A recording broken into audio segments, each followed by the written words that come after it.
A paz do Senhor, meus irmãos, graças a Deus por mais esta oportunidade, onde juntos estaremos estudando a palavra do Senhor. Que o Senhor nos dirija e nos encaminhe na sua vontade e também nos faça compreender tudo aquilo que Ele tem reservado para nós, porque necessitamos e precisamos do Senhor para todas as coisas. Dando início, nós vamos abordar hoje um tema muito relevante, que é para o fato de que o ministério de Jesus foi marcado principalmente pela oposição caracterizada pelo ódio. E também que nada justifica o ódio contra alguém que é a própria encarnação do amor. Mas vamos à leitura da palavra de Deus.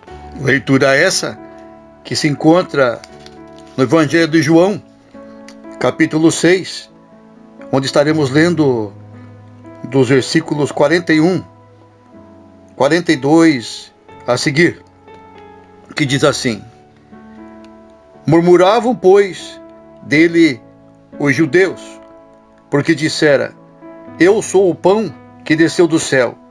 E diziam: Não é este Jesus, o filho de José?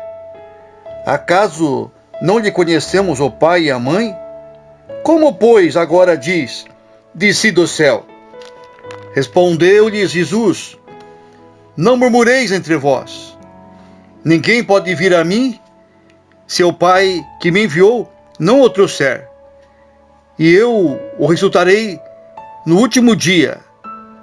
Está escrito nos profetas: E serão todos ensinados por Deus. Portanto, todo aquele que da parte do Pai tem ouvido e aprendido, esse vem de mim. Não que alguém tenha visto o Pai, salvo aquele que vem de Deus. Este o tem visto. Em verdade vos digo: quem crê em mim tem a vida eterna. Eu sou o pão da vida. Vossos pais comeram maná do deserto e morreram. Este é o pão que desce do céu, para que todo o que dele comer não pereça. Eu sou o pão vivo que desceu do céu. Se alguém dele comer, viverá eternamente. E o pão que eu darei pela vida do mundo é a minha carne. Disputavam, pois, judeus entre si, dizendo: Como pode este dar-nos a comer a sua própria carne? Respondeu-lhe Jesus: Em verdade vos digo, se não comerdes a carne do Filho do Homem, e não beberdes o seu sangue, não tendes vida em vós mesmos. Quem comer a minha carne e beber o meu sangue, tem a vida eterna, e eu o ressuscitarei no último dia.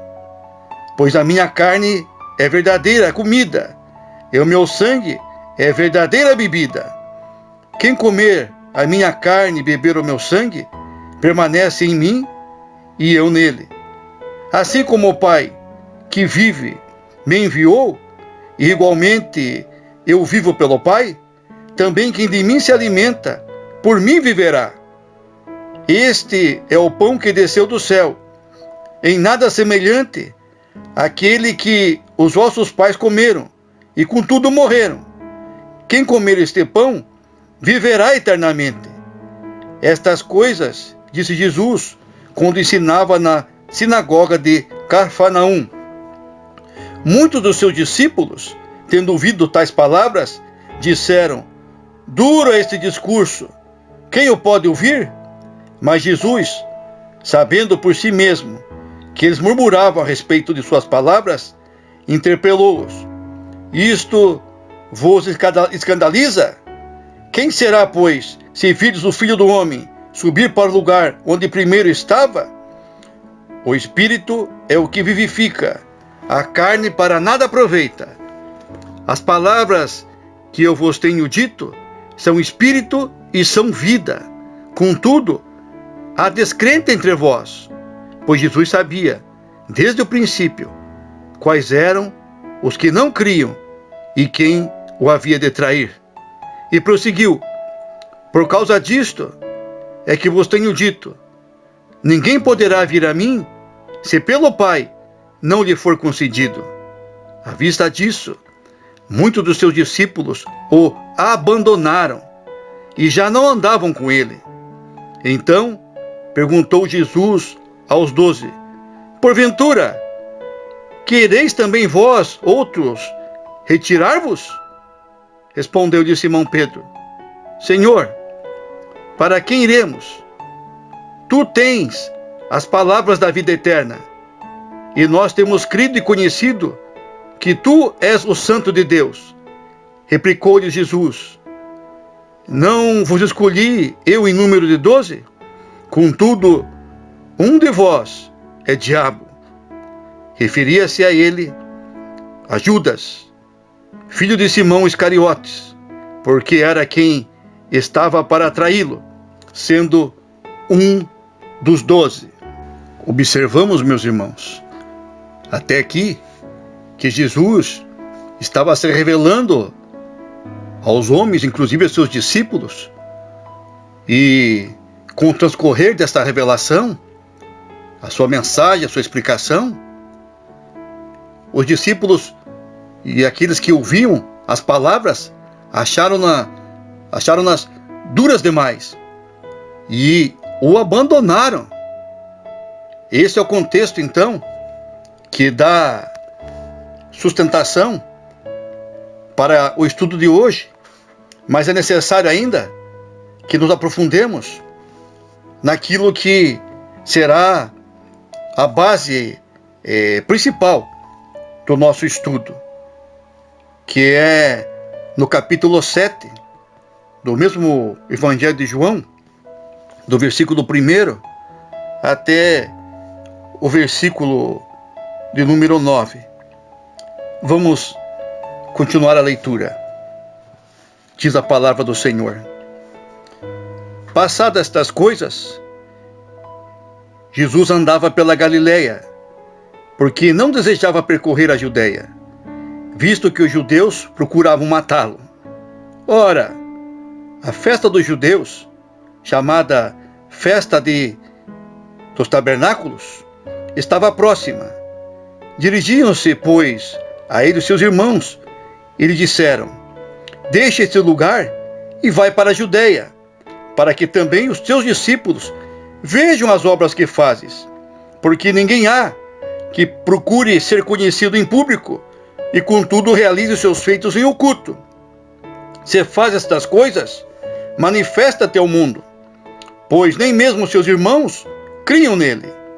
Disse-lhe Jesus: pois o meu tempo ainda não chegou, mas o vosso sempre está presente. Não pode o mundo odiar-vos, mas a mim me odeia, porque eu dou testemunho a seu respeito de que as suas obras são más. Subi vós outros à festa. Eu, por enquanto, não subo, porque o meu tempo ainda não está cumprido. Disse-lhe Jesus estas coisas e continuou na Galileia. Então, até aqui, nós vemos que Jesus não se importava com as grandes multidões a segui-lo, mas o importante para Jesus é que ele queria discípulos verdadeiros, sinceros, obedientes, convertidos.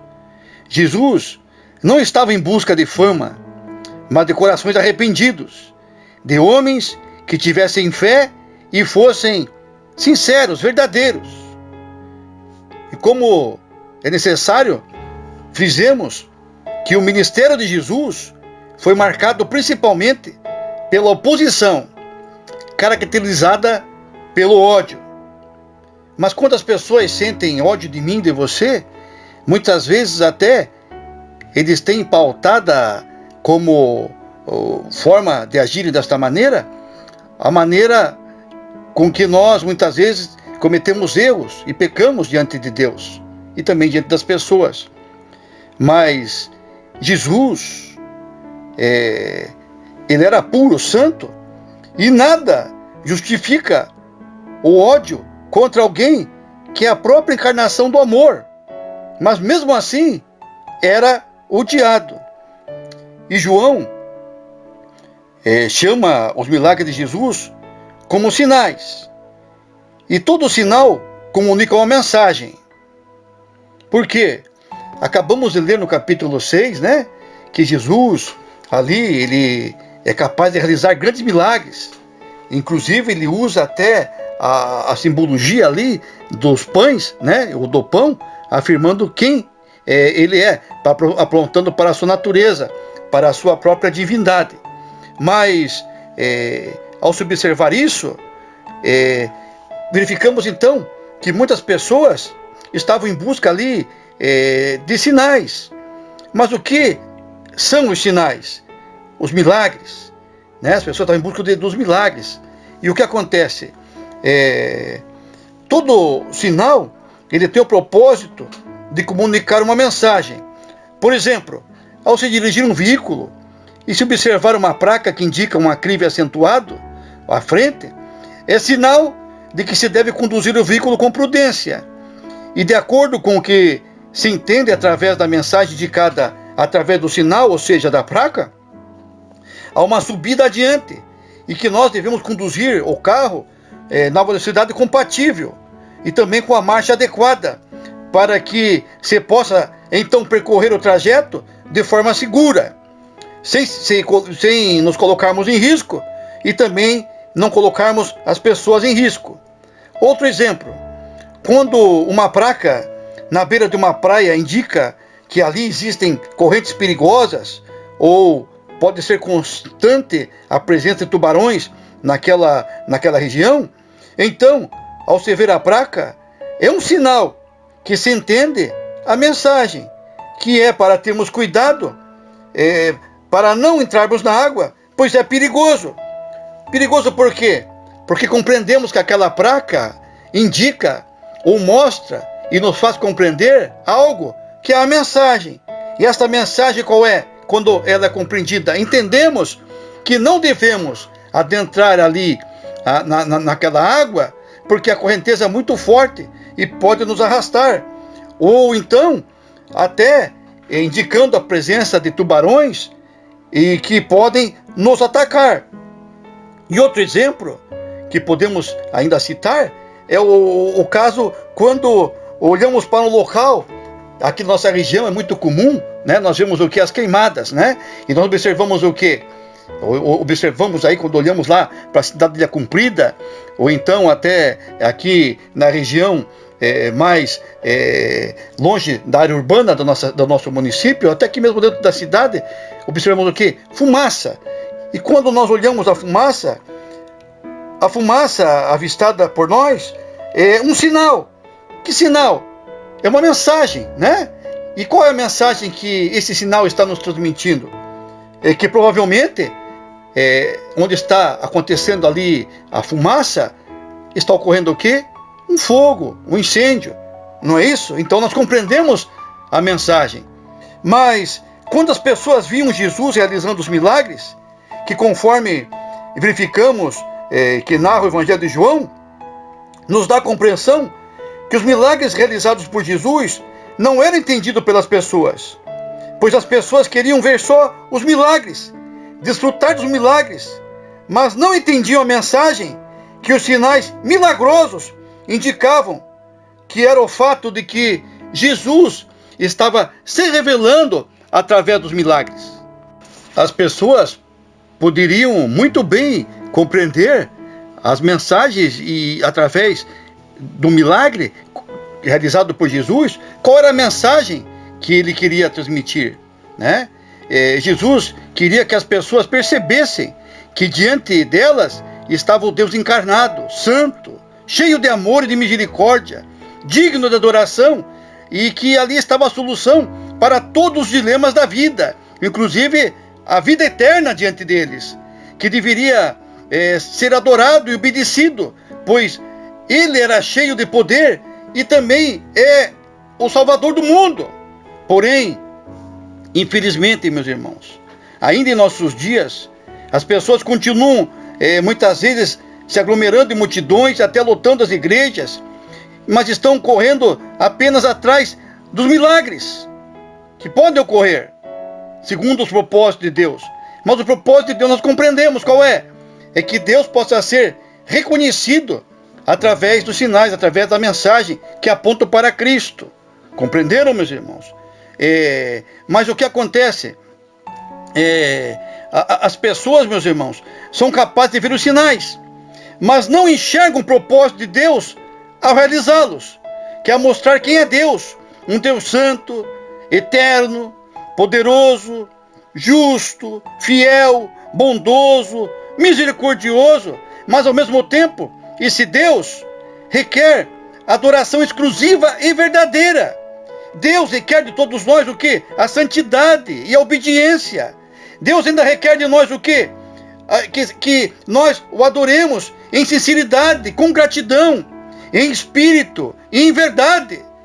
E que nós reconheçamos que somos dependentes de Deus, que necessitamos de Deus, que sem Deus nada somos e nada podemos fazer, mas que Ele é maravilhoso, e pela sua bondade e pelo seu amor, Ele deseja nos salvar, e para isso, para nos alcançar, muitas vezes Ele permite que milagres aconteçam, mas o propósito da ocorrência desses milagres não é apenas nos fazer felizes, ou o principal motivo dos milagres de Deus que Ele realiza é para que nós nos voltemos para Ele. O Evangelho genuíno, verdadeiro, nos ensina categoricamente que ao vermos os milagres, estes apontam para Jesus, e que Jesus é que deve ser o alvo, a razão principal. É Ele que nos promove uma fé que não está alicerçada e nem sustentada em milagres, que não necessita que eu e você venhamos ver os sinais, os milagres, para crermos nele, que não depende de a todo momento que nós necessitamos de vermos os sinais, nem de termos evidências para continuar crendo e acreditando no Senhor. Por isso, meus irmãos, nós vamos à passagem muito interessante que se encontra no próprio Evangelho de João, no capítulo número 20, a seguir do capítulo, do versículo 26, que narra ali sobre o momento em que Tomé, ele tem um encontro com o Senhor, porque ele estava na sua incredulidade, mesmo sabendo, ouvindo, presenciado tantos milagres de Jesus, parece que ele não entendia que não citava de mais milagres para se seguir e crer em Jesus. Vamos ler o que diz a palavra do Senhor. Diz assim: passados 8 dias, estavam ali outra vez reunidos os seus discípulos, e Tomé com eles. Estando as portas trancadas, veio Jesus, pôs-se no meio e disse-lhes: Pai seja convosco. E logo disse a Tomé: põe aqui o dedo e vê as minhas mãos. Chega também a mão e põe-na no meu lado. Não sejas incrédulo, mas crente. Respondeu-lhe Tomé: Senhor meu e Deus meu. Disse-lhe Jesus: porque me viste e creste. Bem-aventurados os que não viram e creram. Vamos ler mais uma vez? Disse-lhe Jesus, no versículo 29. Disse-lhe Jesus: porque me viste, creste.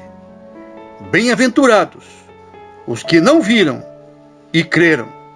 Na verdade, fez Jesus diante dos discípulos muitos outros sinais que não estão escritos neste livro. Estes, porém, foram registrados para que creiais que Jesus é o Cristo, o Filho de Deus, e para que, crendo, tenhais vida em seu nome. Então, meus irmãos, vimos aqui que Jesus realizou ainda muitos outros sinais que não estão narrados aqui na Escritura, né? Mas os que aqui estão já nos são evidenciados, mostrados através da sua palavra. Vamos ver o que diz, mais uma vez, no versículo 30, diz assim: na verdade, fez Jesus diante dos discípulos muitos outros sinais, que não estão escritos neste livro. Versículo 31. Estes, porém, o quê? Milagres. Foram registrados para que creiais que Jesus é o Cristo. Então nós temos o registro desses milagres. E é o suficiente para que eu e você venhamos a crer em Cristo. Que nós venhamos a reconhecer que Jesus é o Cristo, o Filho de Deus. E para que, crendo, tenhais vida em seu nome. Viram aí, meus irmãos? Que palavra maravilhosa, né? Então, os sinais que o Evangelho nos narram, que foram os milagres que Jesus realizou, dentre tantos e tantos outros, mas exclusivamente que estão aqui narrados, e que nos foram confiados através aí da mensagem do Senhor, da palavra do Senhor, divinamente inspirada, nos dão o quê? Motivos, razões, para nós crermos no Senhor. Não necessitamos de mais nenhum outro sinal, embora o Senhor ainda possa realizá-los, mas segundo o seu propósito. Então nós não vamos nos reunir em busca de milagres, em busca de sinais, né? Porque os sinais e os milagres Jesus já realizou nas nossas vidas. Qual o maior milagre para mim e para você? Não é o fato de nós termos a salvação eterna nele, né? De ter morrido na cruz do Calvário por todos nós. Não necessitamos de mais sinais, de mais milagres. Se ele quiser realizá-los, é de acordo com a sua vontade, de acordo com o seu propósito. Mas o Evangelho, a palavra de Deus, é suficiente para que eu e você venhamos a crer no Senhor, porque ele se revela através da sua palavra. Vamos reler novamente o capítulo 7, do versículo 1 a 4, que diz assim, do Evangelho de João. Passadas estas coisas, Jesus andava pela Galileia, porque não desejava percorrer a Judeia, visto que os judeus procuravam matá-lo. Ora, a festa dos judeus, chamada de Festa dos Tabernáculos, estava próxima. Dirigiram-se, pois, a ele, os seus irmãos lhe disseram, deixa esse lugar e vai para a Judeia, para que também os teus discípulos vejam as obras que fazes. Porque ninguém há que procure ser conhecido em público, e contudo, realize os seus feitos em oculto. Se faz estas coisas, manifesta-te ao mundo. E o que está acontecendo? O que esses versículos nos narram? Nos narram que o que estava ocorrendo era que os irmãos de Jesus estavam lhe dizendo para sair da Galileia. Diziam a Jesus, vai, sai daqui, vai para Jerusalém. Lá vai ter a festa dos tabernáculos. Vai ter uma multidão lá reunida, sedenta e desejosa em ver os milagres. Vai lá, Jesus, faz o que a multidão deseja.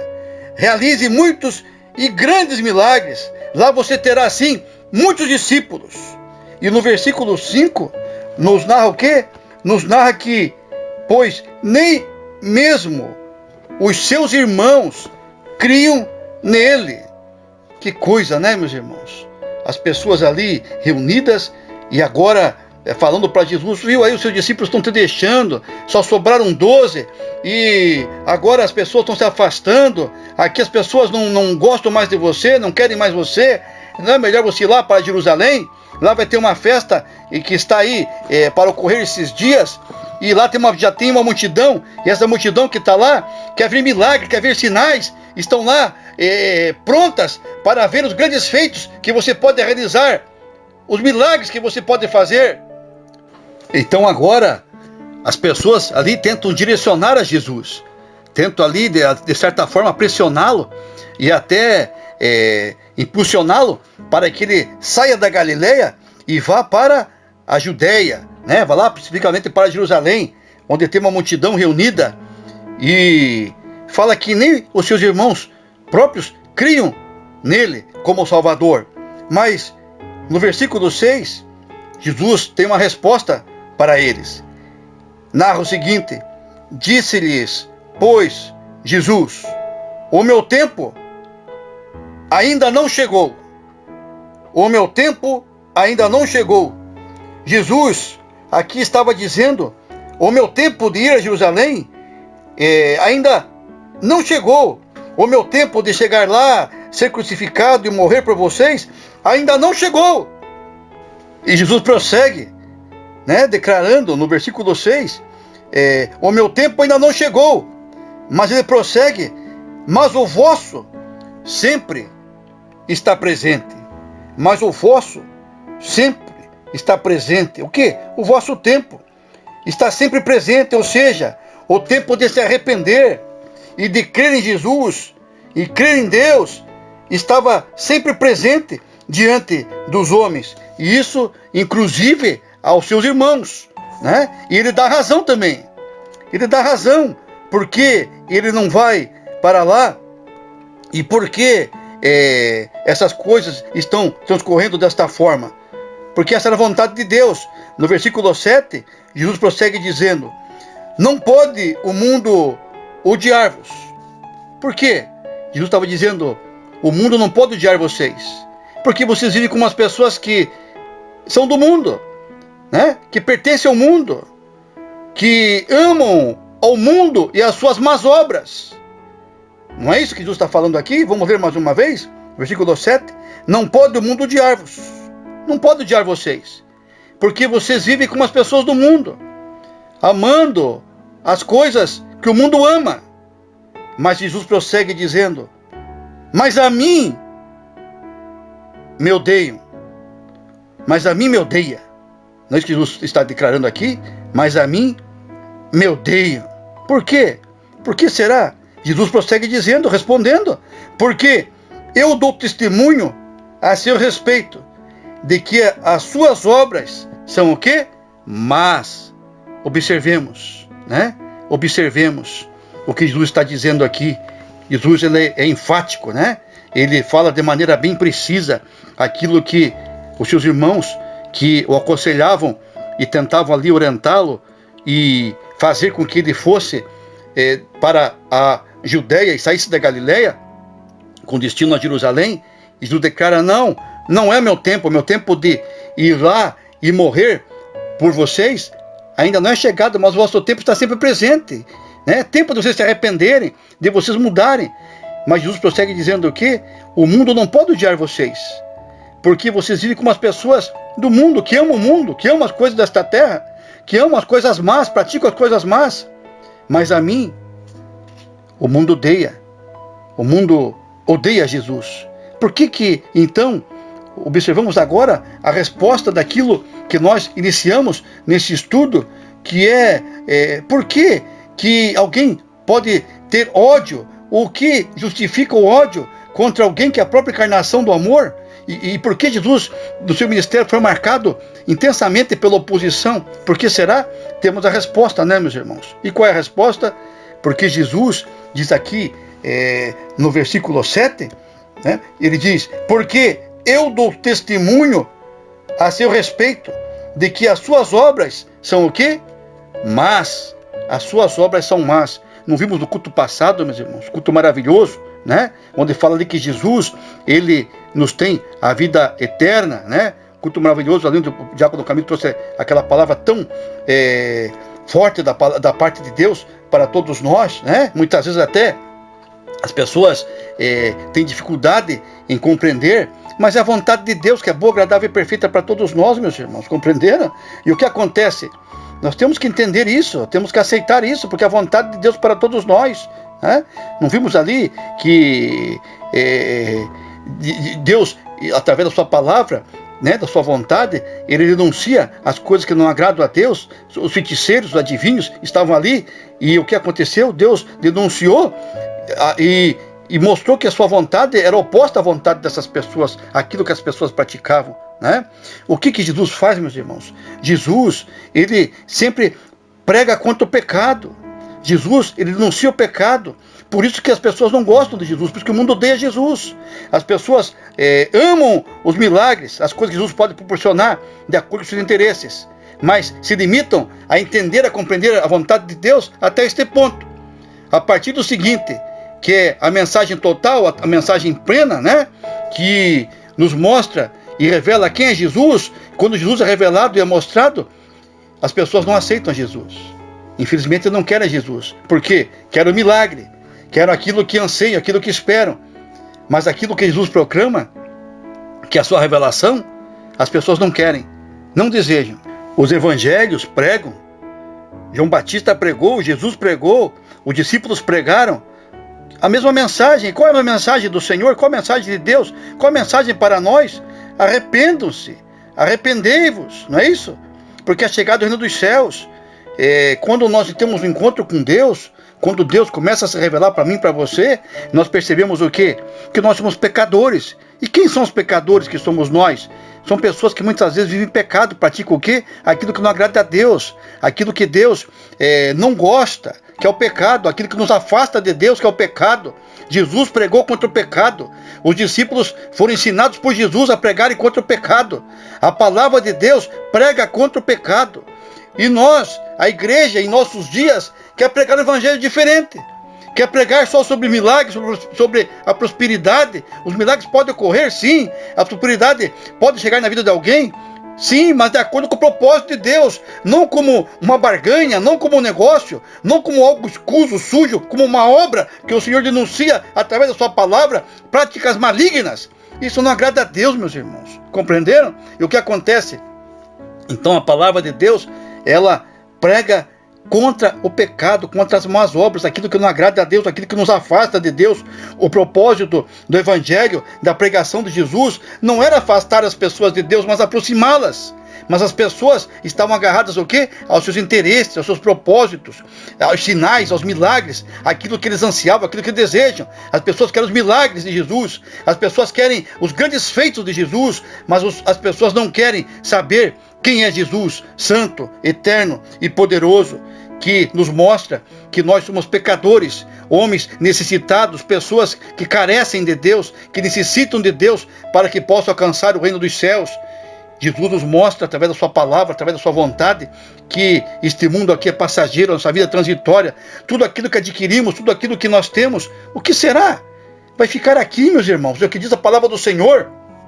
Jesus, ele pode realizar a cura, pode realizar a cura. Jesus pode dar-nos livramento, pode nos dar o livramento. Compreenderam? Nós vimos o que Jesus fazendo isso em tantas vezes. Jesus fez essas coisas, Jesus ainda faz nosso dia, nós cremos nisso também. Mas sobretudo, nós cremos em Deus. E que quando cremos em Deus, nós temos que nos arrepender dos nossos pecados, das nossas práticas que não agradam a Deus, e nos voltarmos para Deus, porque Ele é santo, né? E o que acontece? Jesus, meus irmãos, Ele nos ensina como igreja a pregarmos o evangelho genuíno, o evangelho verdadeiro, que é a pregação que aponta que Deus pode fazer milagres, sim. Deus pode fazer grandes coisas, sim. Deus pode agir de acordo com aquilo que muitas vezes nós ansiamos, nós buscamos, sim. Pela sua misericórdia, Deus ainda pode acrescentar aquilo que nós estamos buscando e necessitando muitas vezes.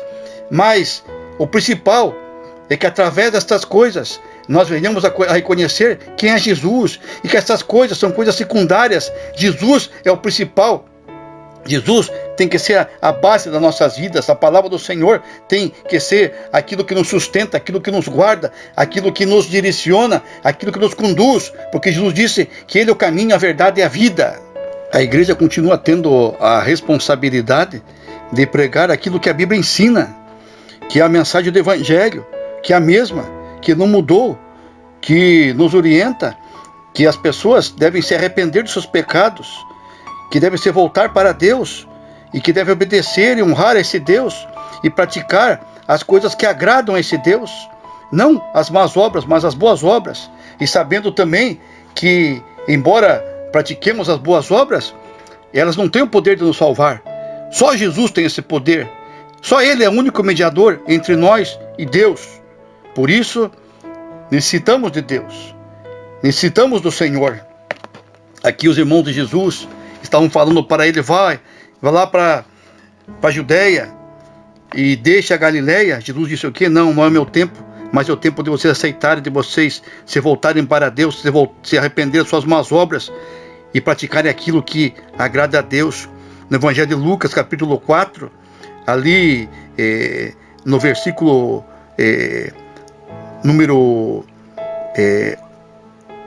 9, diz assim, né? Uma das tentações de Jesus que ele sofreu, diz ali: então o levou a Jerusalém e o colocou sobre o pináculo do templo e disse: Se és o Filho de Deus, atira-te daqui para baixo, porque está escrito: aos seus anjos ordenará a teu respeito que te guardem, e eles te susterão nas suas mãos, para não tropeçares em alguma pedra. Respondeu-lhe Jesus: dito está, não tentarás o Senhor teu Deus.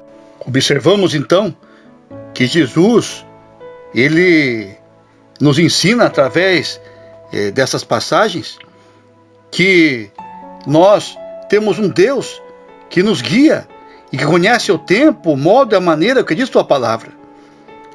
E que nós não podemos odiar a Jesus porque ele aponta nossos pecados, mas devemos amá-lo por fazer isso, e que necessitamos nos arrepender e crermos que somente ele pode e quer nos salvar.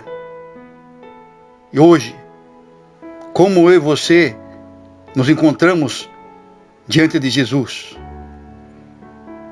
amando e buscando-o por causa dos milagres, daquilo que ele pode nos ofertar segundo nossos interesses?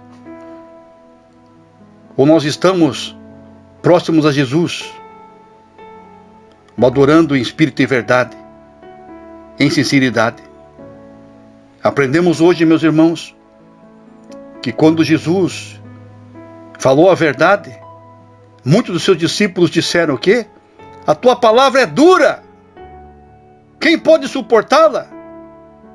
E o abandonaram. Mas alguns dos discípulos permaneceram e cumpriram com os propósitos de Deus, honrando e glorificando aquele que é digno, aquele que merece. Nós não podemos odiar aquele que nos ama, principalmente aquele que é a própria encarnação do amor, Jesus Cristo, que esteve nesta terra e morreu por mim e por você. Que amor maior podemos observar? Por isso, a sua palavra que acabamos de ler nos narrou que ele respondeu dizendo que até aquele momento não era chegado o seu tempo, mas que ainda era tempo para aqueles que não haviam tido encontro com Jesus verdadeiro, acreditassem nele. A palavra que lemos fala que nem seus próprios irmãos, nesta ocasião, criam em Jesus como Salvador. Mas Jesus os amava, e por amá-los, disse a eles: o mundo ama vocês, porque vocês praticam aquilo que o mundo gosta de fazer, que são as más obras. Jesus denunciou as suas más obras. Mas além disso, Jesus disse o quê? Mas o mundo me odeia. O mundo me odeia porque eu denuncio estas coisas, eu testemunho contra estas coisas. E hoje não é diferente. Nós observamos que Jesus disse que iria voltar para buscar a sua igreja. Hoje nós vemos muitas pessoas que dizem que fazem parte da igreja, fala Igreja Universal, em todas as partes, mas que na verdade só estão interessadas nos milagres de Jesus, segundo seus propósitos e interesses que são escusos, os quais o próprio Jesus denuncia através da sua palavra, dizendo que são coisas más. Mas existem aqueles que percebem algo muito maior do que o milagre de uma cura, do que o milagre de um sonho realizado, do que o milagre de ter encontrado na vida aquilo que ansiava seu coração. Algo muito maior do que todas estas coisas algo que é eterno e que nós podemos ainda alcançarmos quando, ao ouvirmos a palavra do Senhor, percebermos que somos necessitados de Deus, que somos pecadores e carecemos do Senhor, mas que Ele está ainda nos dando oportunidade de nos voltarmos para Ele e adorá-lo na beleza da sua santidade. E a esse Deus seja toda a honra e toda a glória para todos sempre, porque nós amamos ao Senhor. Em nome de Jesus, amém.